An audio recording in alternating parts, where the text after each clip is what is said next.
How to cancel Showmax subscription. Hello guys, this is Atticus and welcome back to another tutorial video. In today's video, I'll teach you guys how you can cancel Showmax's subscription. So without any further ado, let's dive right into it. In this video, I'll guide you how you can do it. So first, open up your Showmax and then sign in into your account. After you sign in into the Showmax website, simply select the account on the top menu bar. After you select your account on the top menu bar, you will need to select Plans and Payments. Now under Plans and Payments, you will need to select Manage Plan.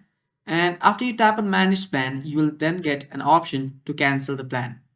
Now, after you do that, your plan will get cancelled. Now, just follow the instruction that I've just shown you to cancel the process. And after you do that, if you get any issues in the cancellation process, you can contact the Showmax's customer service for more help. And that is how you can cancel Showmax subscription, guys. Thanks for watching. That is all for the video. Stay tuned for more and bye-bye.